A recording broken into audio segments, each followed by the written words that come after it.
안녕하세요. 산티아고입니다. 오늘은 2025년 5월 19일 월요일이고요. 매일책 10쪽 읽고 글쓰기 170일차가 되었습니다. 행동하지 않으면 인생은 바뀌지 않는다.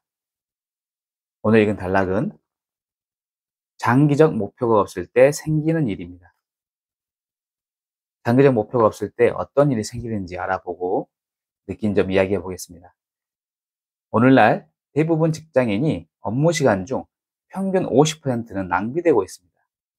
대다수의 사람들은 출근하자마자 가장 먼저 동료들과 수다를 떱니다.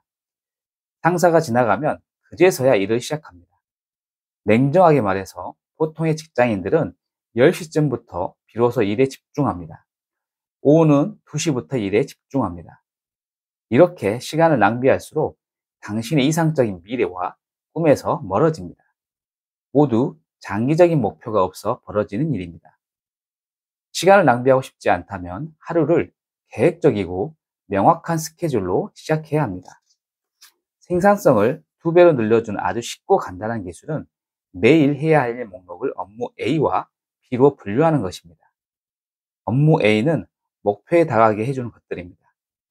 반면 업무 B는 목표와 하등 상관이 없고 오히려 멀어지게 하는 일, 즉 이메일 확인이 들어갑니다. 뛰어난 성과를 얻기 위해서는 목표를 명확히 알고 하루 종일 업무 A에 집중해야 합니다. 업무 B의 시간을 빼앗기면 안 됩니다. 그것을 덜어내는 것만으로도 생산성은 크게 높아질 것이고 몸담은 분야에서 인정받으며 상위 10%로 올라갈 수 있습니다. 당신이 가진 강력한 도구는 장기적 목표입니다. 다시 말해 지금 하고 있는 행동의 결과를 하나로 모으는 목표입니다. 만약 이런 행동을 하면 어떤 결과가 발생할까? 라고 생각하며 지금의 행동을 통제할 수 있어야 합니다.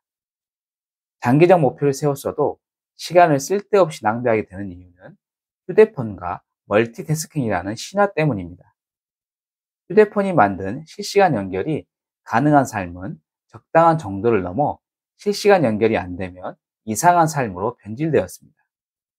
그리고 멀티태스킹을 할 때 여러 일을 다 처리해내는 것처럼 보이지만 실상은 이 업무에서 저 업무로 옮겨가는 것일 뿐입니다. 하루를 시작할 때 그날 해야 하는 모든 일의 목록을 먼저 만들어두는 습관이 필요합니다. 더 나아가 해야 할 일 목록은 전날 밤에 미리 적어두는 것이 좋습니다. 다른 일과 비교해 긴급도를 파악해서 일 하나 처리할 때마다 그날의 업무 목록을 확인하고 다음에 해야 할 일을 체크하면 계획대로 모든 일을 처리할 수 있다고 말합니다. 이 단락 이렇게 마치고요. 느낀 점을 이야기해 보겠습니다. 제가 하고 있는 장기적인 목표에 대해 생각해 보니 지난 1월부터 플랜 2 C 다이어리에 2025년 한 해 분기 월별 계획을 작성하고 있었습니다. 그리고 매주 일요일에 다음 주 계획을 작성하고 있었습니다.